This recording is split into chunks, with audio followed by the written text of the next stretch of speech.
Gasté una década manteniendo a mis padres y mi hermana, pero cuando puse un límite, me dijeron que ya no era su hijo, así que corté todo el apoyo económico y dejé que enfrentaran las consecuencias de sus actos. Hola a todos. Yo soy Carlos, tengo 28 años. Quiero compartirles una historia que literalmente cambió mi vida, mi matrimonio y mi perspectiva sobre lo que significa ser familia. Cuando tenía 18 años, vivía en una casa con mis padres, mi hermana Marina, 5 años mayor que yo, y mis abuelos maternos. Era una casa grande, ruidosa, llena de vida pero también, llena de caos. Mi padre trabajaba en construcción, un trabajo inconsistente que le pagaba bien algunos meses y otros meses prácticamente nada. Mi madre nunca trabajó fuera de casa. Decía que tenía cosas que hacer, pero honestamente no sabía muy bien cuáles eran esas cosas. Marina estaba en la universidad, estudiando administración de empresas, y mis abuelos eran mayores y dependían de nosotros. Yo acababa de terminar la prepa. Tenía planes, ¿saben? Quería estudiar ingeniería, quería viajar, quería explorar el mundo. Pero entonces pasó. Un día, mi padre fue a trabajar y no llegó a casa. Al principio pensamos que era otro de sus desaparecidos espontáneos, que pasaba cuando estaba deprimido. Pero no. Esta vez fue diferente. Resultó que había tenido un accidente en la obra. Nada grave físicamente, pero lo traumatizó. Se pasó 3 meses sin poder trabajar, encerrado en su habitación, apenas hablando con nadie. Fue la primera vez que vi a mis padres asustados. Mi madre estaba desesperada. Los abuelos estaban confundidos. Y Marina. Marina no hizo nada. Solo continuó con su vida de estudiante, yendo a fiestas, disfrutando mientras la casa se desmoronaba económicamente. Entonces alguien tenía que actuar. Y ese alguien fui yo. Conseguí mi primer trabajo a los 18 años. Era en una gasolinera, ganaba el salario mínimo, pero era algo. Lo primero que hice fue pagar la renta de ese mes. Luego los servicios. Luego la comida. Aquí viene la parte que me gustaría que ustedes entiendan bien, porque es donde empieza todo. No fue que mis padres me pidieran ayuda una sola vez. Fue que se acostumbraron a ella. Se acostumbraron a que yo arreglara las cosas. Mi padre eventualmente volvió a trabajar, pero solo trabajos pequeños, esporádicos. Mi madre seguía sin trabajar. Y entonces, en lugar de que mi padre reconstruyera su confianza y volviera a ser el proveedor, simplemente, se relajó. Sabía que yo estaba ahí. A los 19 años, conseguí un segundo trabajo. Trabajaba en la gasolinera de día y en un restaurante de noche. Apenas dormía 6 horas. Mi profesor en la preparatoria me había recomendado que me inscribiera en la universidad, pero no tuve tiempo. El dinero que hubiera gastado en matrícula ahora iba a la casa. Mi abuela paterna murió cuando tenía 20 años. Mi abuelo, su esposo, se quedó sin dinero. Adivinen quién pagó sus medicinas, su renta en el asilo, su comida. Yo. Mientras que mis padres decían, qué triste, yo estaba trabajando turnos dobles para poder mantenerlo. En ese mismo año, Marina se graduó. ¿Saben qué pasó cuando se graduó? Se casó con Rodrigo. Este tipo que trabajaba en seguros, que tenía un sueldo decente, que debería haber sido el proveedor de mi hermana. Pero Rodrigo tenía un problema, no sabía guardar dinero. Cada vez que algo no le gustaba en el trabajo, simplemente renunciaba. Es que el jefe era grosero, decía. Es que el ambiente no era para mí, decía. Y Marina, en lugar de insistir en que trabajara, simplemente llamaba a nuestros padres. Y mis padres, a su vez, me llamaban a mí. Y yo pagaba. Lo que pasó después fue lo más peligroso, se normalizó. Mi sacrificio se convirtió en lo esperado. Ya no era, Carlos nos ayuda porque puede, era, Carlos debe ayudarnos porque es su obligación. Si no pagaba algo, había recriminaciones. Si cuestionaba los gastos, era egoísta. Si decía que no tenía dinero, simplemente no me creían. A los 21 años, conocí a Sandra. Ella era camarera en el restaurante donde yo trabajaba. Era hermosa, inteligente y lo más importante, era independiente. Vivía sola, pagaba sus propias cuentas, no dependía de nadie. Me enamoré de ella rápidamente. Y ella, de alguna manera, se enamoró de mí. No sé cómo lo hizo, considerando que yo era un trabajador agotado que apenas podía recordar su propio nombre después de trabajar 16 horas diarias.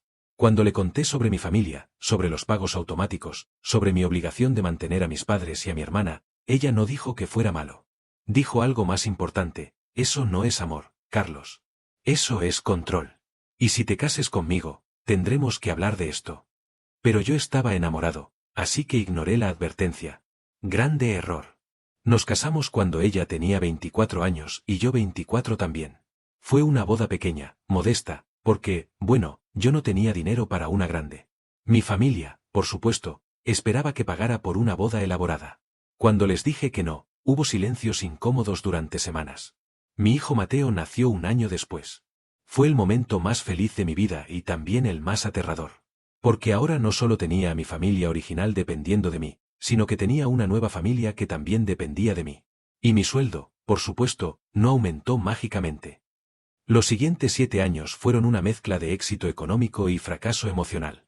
Ascendí en mi trabajo del restaurante, eventualmente llegué a ser gerente. Conseguí mejor sueldo. Mis padres estaban orgullosos, pero no porque yo estuviera creciendo profesionalmente, sino porque eso significaba que podían pedir más dinero. Aquí es donde quiero ser muy claro con ustedes. Esto no es solo sobre dinero. Es sobre el mensaje que transmite.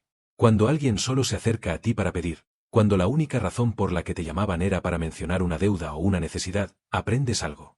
Aprendes que tu valor está en lo que das, no en quién eres. Mi padre nunca me preguntó cómo estaba. Nunca preguntó cómo me iba en el trabajo, cómo estaba mi matrimonio, si era feliz. Mi madre tampoco. Marina definitivamente no lo hizo. Pero si no pagaba una cuenta a tiempo, todos me llamaban. Monté un sistema de pagos automáticos para hacer más fácil. Dinero que salía de mi cuenta directamente a la de mis padres. Dinero que iba a Marina y Rodrigo. Dinero que se iba antes de que siquiera lo viera. Sandra empezó a resentir esto. No por el dinero en sí, sino por lo que representaba. Carlos, me dijo un día mientras lloraba, tu hijo no tiene los zapatos que necesita para la escuela. Pidió leche en el desayuno y le dije que no había. Mientras tanto, tu hermana está comprándose ropa nueva. Me quebré en ese momento. Pero aún así, no hice nada. ¿Saben por qué? Porque en mi mente, negarse a mantener a mi familia era ser mala persona. Había internalizado tan profundamente la obligación que verme como alguien diferente era inimaginable. Yo era el hijo responsable. El que arregla las cosas. El que sacrifica. Eso era mi identidad. Hubo momentos donde casi me despertó. Momentos donde vi con claridad lo absurdo de la situación. Un día, mi madre me llamó porque necesitaba dinero para arreglarse el cabello. Arreglarse el cabello. Le estaba pidiendo dinero a su hijo para ir al salón mientras yo estaba comiendo pan seco en mi oficina porque no había alcanzado para otra cosa. Otro día, Rodrigo me pidió directamente que le pagara un viaje. Un viaje de placer. Le dije que no, que eso era demasiado. Mi padre se enteró y me dijo que era egoísta, que Rodrigo lo necesitaba para descansar de su trabajo estresante. ¿Su trabajo estresante? No trabajaba. Había renunciado hace 2 meses y estaba viendo televisión en casa de mis padres todo el día. Sandra me confrontó muchas veces. Basta, me decía. Tienes que poner límites. Pero yo no sabía cómo. ¿Cómo pones límites a tu familia? ¿Cómo dices, no, cuando todos esperan que digas, sí? Entonces hice lo que muchos hacemos, lo enterré. Trabajé más, gané más dinero, y simplemente, pagué para mantener la paz. Era más fácil pagar que discutir. Era más fácil decir, sí, que ver las caras decepcionadas de mis padres. Mi hijo Mateo me preguntó una vez, papá, ¿por qué trabajas tanto? ¿No quieres jugar conmigo? Tenía 4 años. 4 años, y ya notaba que yo no estaba. Y yo le expliqué que tenía que trabajar porque había muchas personas que dependían de mí. Este niño pequeño y hermoso, asintió como si lo entendiera. Como si fuera normal que su padre no estuviera presente porque estaba manteniendo a gente que no lo amaba. Eso me rompe el corazón incluso ahora. Lo que pasó durante estos años fue algo que no reconocí hasta mucho después. Hubo desprecio. Mi familia me despreciaba, aunque sea inconsciente. Cuando traía dinero, era lo mínimo que podían esperar. Cuando no traía suficiente, era porque no trabajaba lo bastante. Cuando sugerí alguna vez que tal vez Rodrigo debería conseguir un trabajo mejor o más estable, Marina se ofendía. Cuando mencioné que mis padres eran jóvenes y podrían trabajar, lo interpretaban como una acusación de que no lo hacían. En las reuniones familiares, nadie se interesaba en mi vida. Nadie preguntaba sobre mis sueños. Cuando Mateo hacía algo bien en la escuela, el enfoque rápidamente pasaba a, bueno, pero necesitamos dinero para... Cada conversación terminaba en una necesidad. Mi padre una vez dijo, enfrente de todos, Carlos, al menos tienes una vida fácil. No entiendo por qué te quejas. Una vida fácil. Yo estaba trabajando 50 horas a la semana, Mateo dormía en un departamento pequeño porque no había dinero para algo mejor, y Sandra estaba deprimida porque veía que nuestro sueño se desvanecía cada mes. Mi madre, cuando le mostré a Mateo el regalo que le había comprado con lo que pude ahorrar, dijo, podrías haber gastado eso mejor. Nosotros necesitamos. Siempre, nosotros necesitamos. Y Marina. Marina llegaba a recoger dinero como si fuera su derecho. Rara vez decía gracias. Si le preguntaba cómo estaban, me daba respuestas de una palabra. Si le mencionaba que Mateo quería visitarlos, ella respondía con un, tal vez, estoy ocupada. Yo era útil. Eso era todo lo que era. Un cajero automático con forma de persona. Hace poco más de 3 meses, Marina me llamó. Era una mañana normal, yo estaba en la oficina, revisando reportes, cuando sonó el teléfono. Mi hermana. Espera, déjame retrasar. Hace 2 meses había estado especialmente difícil. Tuvieron que reparar el techo de la casa de mis padres. Fue caro, muy caro. Páguelo completamente, porque, claro, mis padres no podían. Además, había una boda de una tía y todos esperaban que yo diera dinero para el regalo. Y Rodrigo tuvo otro de sus caprichos, quería nuevas cosas para la casa. Yo estaba cansado. Realmente, profundamente cansado. Así que cuando Marina llamó ese día, mi guardia estaba baja. Pensé que era una llamada normal. No lo fue. Hola Carlos, dijo, con ese tono que reconozco años después, el tono que usa cuando va a pedir algo. Necesito hablar contigo sobre algo. Claro, dije, sin saber lo que iba a desatar. Es sobre un auto, continuó. Rodrigo necesita uno. Para trabajar mejor. Y nosotros pensamos que tú podrías ayudarnos. Silencio. Largo silencio de mi parte. Luego pregunté, Marina, ¿cuánto dinero cuesta un auto? Bueno, nosotros queremos uno usado, no muy caro. Algo de unos 60.000 pesos. Tú podrías pagar eso, ¿verdad? 60.000 pesos. Para un auto que ella quería. Para que Rodrigo, el hombre que renunciaba a trabajos cada 2 meses, tuviera transporte. Le pregunté, ¿cuánto dinero ganan ustedes juntos? Ella se puso defensiva, eso no es relevante. El punto es que lo necesitamos. Le pregunté algo más, ¿cuánto tiempo lleva Rodrigo en este trabajo? Casi 2 meses, respondió. 2 meses. Estaba pidiendo que invirtiera en un auto para un hombre que había mantenido el mismo trabajo apenas 2 meses. Y en ese momento, algo dentro de mí se rompió. Pero no como quiebre, sino como liberación. Como si un cristal que había estado presionándome desde adentro finalmente se partiera. Yo respondí, no, Marina. No voy a comprar un auto. No voy a pagar por eso. Ustedes tienen que aprender a resolver sus propios problemas. Se quedó en silencio. Luego dijo, entiendo que estés ocupado. Pero cuando regreses a casa, hablamos con mamá y papá. Esto es importante. Y colgó. ¿Saben qué fue lo interesante? No fue solo mi respuesta. Fue el hecho de que ella estaba segura de que, como siempre, la situación se resolvería en mi favor con la presión familiar. Como si no fuera simplemente una posición inicial en una negociación, no una respuesta final. Esa noche, cuando llegué a casa, Sandra notó que algo andaba mal. Le conté todo. Y por primera vez en años, vi que ella creía que algo realmente iba a cambiar. Vi una pequeña esperanza en sus ojos. ¿De verdad dijiste que no?, preguntó. Sí, respondí. Dije que no. Ella simplemente se me abrazó. Lloraba, y yo también. Porque ambos sabíamos que esto era el principio del fin. Del fin de algo que llevaba 10 años quebrantándonos. Pero esto no fue el final tranquilo que esperaba. Fue el detonante de una bomba. Esa noche recibí llamadas de todos. Primero fue mi padre. Me gritaba, literalmente gritaba a través del teléfono. Me decía que era un desagradecido, que después de todo lo que habían hecho por mí, ¿cómo era posible que negara algo tan simple? Que Rodrigo lo necesitaba. Que Marina se lo merecía. Tú siempre tienes dinero, me decía. Es solo un auto. No entiendo cuál es tu problema. Le expliqué que había otras prioridades. Que mi hijo necesitaba lentes, que Sandra necesitaba ver a un doctor, que nuestro departamento estaba en malas condiciones. Pero no escuchaba. Solo repetía su mantra, es solo un auto. Ayuda a tu hermana. Luego llamó mi madre. El tono era diferente, era manipulativo. Me decía que entendía mi situación, que sabía que estaba estresado, pero que esto era realmente importante para la familia. Que Marina era mi hermana, que Rodrigo era mi hermano político, que tenía una obligación. Es solo un auto, también decía ella. Como si fuera lo más simple del mundo. Entonces llamó Marina. Y aquí es donde pasó.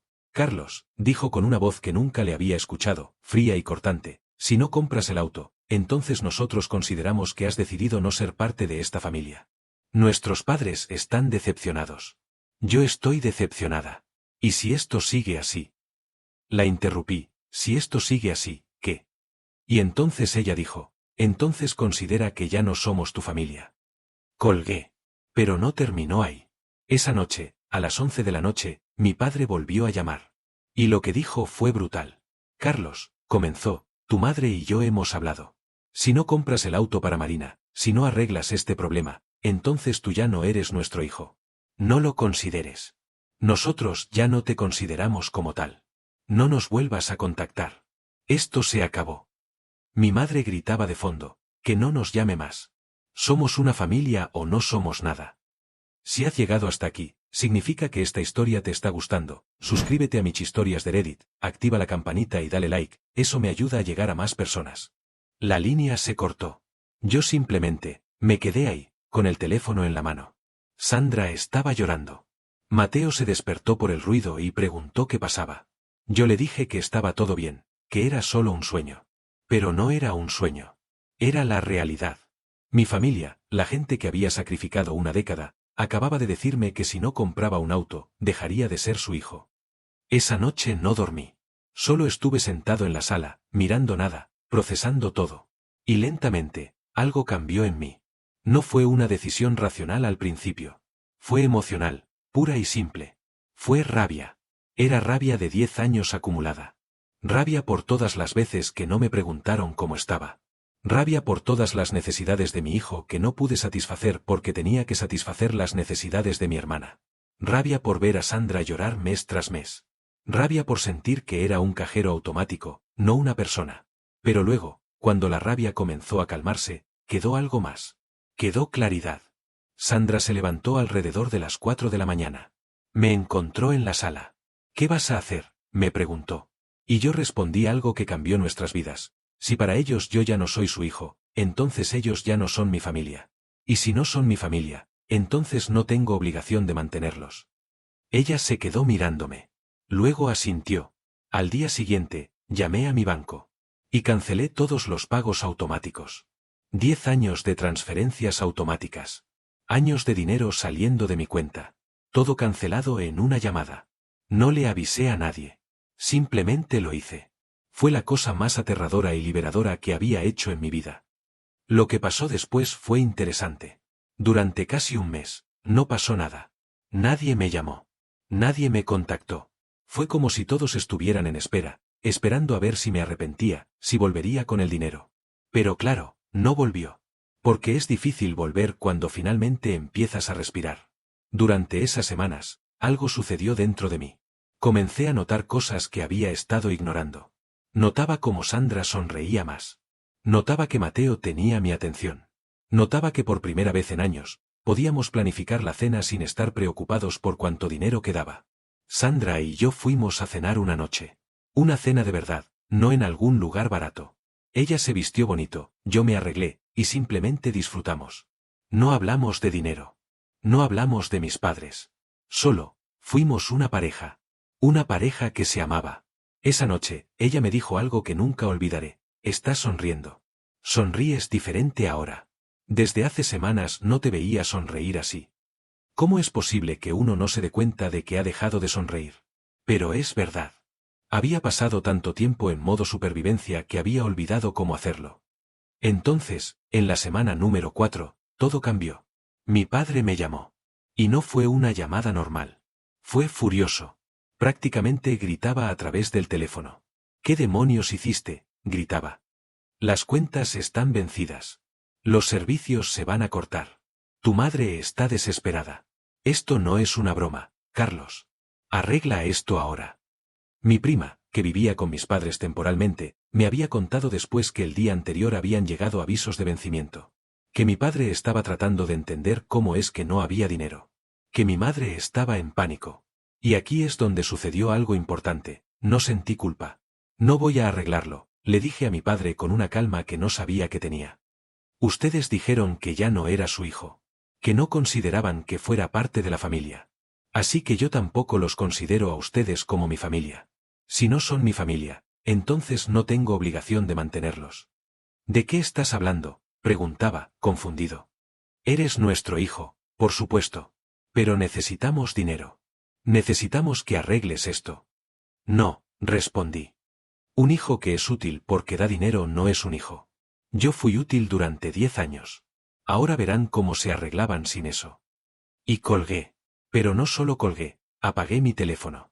No quería escuchar más. Marina me escribió mensajes de texto durante horas. Llorando, amenazando, suplicando. Mi padre llamaba una y otra vez. Mi madre dejaba mensajes de voz diciéndome que entendía que estaba enojado, pero que era hora de perdonar, de dejar ir el ego, de ayudar a la familia. Familia.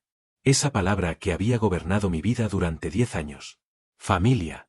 Que ahora, de repente, era tan fácil de usar de nuevo, ahora que necesitaban dinero. Lo que pasó después fue fascinante de observar desde la distancia.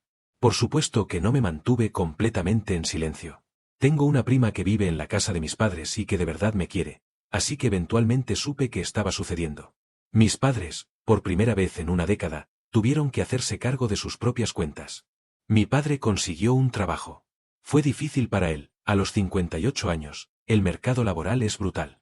Pero lo hizo. Trabajaba en un depósito, 40 horas a la semana. Mi madre también consiguió trabajo. Trabajaba en un supermercado. Después de más de 20 años sin trabajar, regresó al mercado laboral. Ambos estaban agotados, envejecidos por la experiencia, pero lo estaban intentando. Marina y Rodrigo, mientras tanto, estaban en una situación más difícil. Rodrigo seguía sin conseguir un trabajo decente. Marina intentaba trabajar, pero su sueldo no era suficiente para ambos. Después de 3 meses, sin poder pagar el arriendo, se mudaron con mis padres. Toda la familia, en una sola casa. Mis padres, mis abuelos que vivían con ellos, Marina, Rodrigo, todos en la misma casa. Era poético, irónico, y honestamente, un poco triste. Porque aunque estuviera enojado, aunque tuviera todo el derecho del mundo a estar furioso, seguía sintiendo algo por esa gente. Seguía siendo mi familia, aunque ellos dijeran que no. Pero aquí viene la parte más importante de esta historia. No es lo que les pasó a ellos. Es lo que me pasó a mí. Durante los primeros 2 meses después de dejar de mantenerlos, no dormía bien. Tenía pesadillas. Me despertaba pensando que había hecho algo terrible, que era un mal hijo, un mal hermano. Sandra lo notó. Una noche, me dijo algo que fue como una revelación. Carlos, mira tu cuenta bancaria. Mira cuánto dinero tenemos. Por primera vez en años, tenemos un colchón financiero. Tenemos seguridad. ¿Y tú estás aquí, atormentándote? ¿Por quién estás atormentándote? Por la gente que te rechazó cuando no hiciste lo que querían. Tenía razón. Comencé a ir a terapia. Mi terapeuta fue alguien increíble. Me ayudó a entender que lo que me pasó no fue falta de amor, sino abuso emocional. Que la obligación de mantener a una familia mientras tu propia familia se sufre es abuso. Que permitir que te hagan sentir culpable por tener límites es abuso. También me hizo una pregunta que cambió mi perspectiva. Si tu hijo llegara a los 28 años y su familia le pidiera que los mantuviera, ¿qué le dirías? Le diría que no, respondí sin pensarlo. Entonces, ¿por qué tú lo hiciste?, preguntó ella. Lloré en esa sesión. Lloré como no había llorado en años. A partir de ese momento, empecé a entender que lo que mis padres hicieron, lo que Marina permitió, no era amor. Era explotación. Y que yo no era responsable por sus decisiones. Que merecía vivir mi propia vida. Comencé a hacer cosas que nunca había hecho. Llevaba a Mateo al cine. Viajé con Sandra a la playa. Compré cosas que quería, no que necesitaba. Y por primera vez, no sentí culpa. Una vez, Mateo me dijo, papá, estás diferente. Juegas más conmigo ahora. Es verdad, mijo, le respondí. Ahora tengo tiempo para ti. Ahora estoy aquí. Eso fue lo más importante. Pasaron 6 meses desde que corté el apoyo. 6 meses durante los cuales no hablé con mi familia más que en un par de ocasiones inevitables. Mi padre me escribió una vez. No pidiendo dinero, sino disculpándose. Dijo que se había dado cuenta de lo difícil que había sido todo. Que entendía por qué estaba enojado. Que aunque no estaba de acuerdo con mi decisión, podía entender por qué la tomé. No respondí de inmediato. Tomó tiempo. Pero eventualmente le escribí. No fue para decir que todo estaba perdonado, sino para decir que yo también lo entendía. Que mis propias limitaciones y traumas me habían llevado a permitir que todo sucediera. Mi madre nunca se disculpó. Simplemente siguió adelante, trabajando en el supermercado, intentando mantener la paz. Marina me envió un mensaje una sola vez. Me dijo que espero algún día pudiera perdonarla, que se daba cuenta de que había sido egoísta. Que Rodrigo estaba trabajando en un trabajo temporal, que las cosas eran difíciles, pero que finalmente estaban aprendiendo a arreglárselas solos. No respondí al mensaje de Marina. Tal vez algún día podré, pero no aún. Lo que sí sé es que ya no siento rabia. Siento tristeza. Tristeza de que se necesitara esto para que todos entendiéramos. Pero no arrepentimiento. Nunca arrepentimiento. Porque el resultado final es que yo estoy vivo. Mi matrimonio está vivo. Mi hijo está vivo. Y eso, amigos míos, es todo lo que importa. Hace poco, tuve un viaje familiar. Sandra, Mateo y yo. Fuimos a las montañas, a un lugar pequeño y hermoso que habíamos estado queriendo visitar durante años. Mientras estábamos ahí, sentados en una cabaña, viendo el atardecer, Mateo entre nosotros, me di cuenta de algo profundo. Me di cuenta de que por primera vez en mi vida adulta, yo simplemente existía. No estaba preocupado por el dinero de otra persona. No estaba pensando en qué más podía hacer para mantener a alguien más. No estaba cargando el peso de una familia que no me quería suficientemente como para respetarme. Le pregunté a Sandra, ¿recuerdas cómo estábamos hace un año? Ella simplemente me sonrió. La clase de sonrisa que dice que la respuesta es, sí, y gracias a Dios eso cambió. Mateo me preguntó entonces, papá, ¿por qué estás sonriendo? Porque estoy aquí contigo, le dije. Y eso es suficiente. Y era verdad. Durante años, traté de ser suficiente para todos. Traté de llenar todos los vacíos, resolver todos los problemas, mantener a todos felices. Y la ironía es que nunca fue suficiente. No porque no diera lo suficiente, sino porque no hay cantidad de dinero que pueda llenar el vacío de no ser valorado. No hay sacrificio suficiente para ganarse el respeto de alguien que no te ve como una persona, solo como un medio para un fin. Aprendí que los límites no son crueles. Los límites son bondadosos. Los límites contigo mismo, primero, y luego con los demás. Porque es en los límites donde el amor verdadero vive. El amor que elige estar contigo, no porque deba, sino porque quiere. Aprendí que la familia verdadera no es solo sangre. La familia verdadera es la persona que se despierta a tu lado cada mañana y elige seguir siendo tu pareja. La familia verdadera es el hijo que necesita tu atención, tu tiempo, tu presencia. La familia verdadera es la que te ama sin factura, sin expectativas, sin condiciones. Aprendí que el menosprecio viene en muchas formas. No siempre es gritado. A veces es silencioso. Es cuando la única razón por la que alguien te habla es porque necesita algo. Es cuando tu valor se mide por lo que das, no por quién eres. Es cuando tienes que trabajar más, sacrificar más, ser más, solo para ganarte un gracias que nunca va a llegar. Y aprendí que está bien decir que no. Está bien poner límites. Está bien elegirte a ti mismo. Eso no te hace egoísta. Te hace sabio. Te hace humano. Mi terapeuta me dijo algo hace poco que resumo perfectamente lo que quiero compartir con ustedes. La culpa que sientes no es culpa real. Es culpa de entrenamiento. Te entrenaron para sentir culpa cuando no ponías a otros por encima de ti. Eso no es culpa. Eso es manipulación que internalizaste. Así que aquí está mi mensaje para cualquiera que vea esto y se vea reflejado en mi historia. Si estás manteniendo a alguien que no te respeta, es hora de detenerte. Si estás sacrificando tu propia felicidad por la de otros que no la aprecian, es hora de detenerte. Si te han hecho sentir culpa por no hacer más, por no dar más, es hora de cuestionar por qué creíste que eras responsable de su felicidad. No eres responsable. Tu padre, tu madre, tu hermano, tu hermana, si aman dinero más que a ti, ese es su problema, no el tuyo. Si aman el control más que a ti, ese es su problema. Si aman el estatus que obtienen por lo que das más que a ti como persona, ese es su problema. Tu responsabilidad es vivir. Es amar a las personas que te eligen a ti. Es proteger tu paz como si fuera lo más valioso del mundo. Porque lo es. He pasado los últimos 6 meses sanando. Sanando de años de sentir que no era suficiente. De años de creer que mi valor dependía de lo que daba. Y es el viaje más hermoso que he hecho. Y ahora, viendo a mi hijo feliz, viendo a mi esposa sonreír sin la preocupación en sus ojos, sintiendo paz por primera vez en mi vida adulta, puedo decirles con certeza, valió la pena. Valió la pena cada momento de incomodidad, cada discusión familiar, cada sentimiento de culpa que tuve que procesar. Porque al otro lado de ese sufrimiento hay libertad. Mi familia biológica tal vez nunca me lo agradezca. Tal vez nunca reconozcan lo que hice o lo que sacrificaron. Pero mi familia elegida, Sandra y Mateo, esos dos me recuerdan cada día porque tomé la decisión correcta. Y eso, amigos, es más valioso que cualquier auto, cualquier casa, cualquier suma de dinero que pudiera haber dado. Así que si ustedes tienen a alguien en sus vidas que está en una situación similar a la mía, por favor, díganles que no están solos. Díganles que el menosprecio que sienten es real. Díganles que está bien decir que no. Díganles que el amor verdadero no tiene factura. Porque la vida es muy corta para pasarla siendo un cajero automático con forma de persona. La vida es muy corta para no ser amado por quien eres, no por lo que das. Esta es mi historia.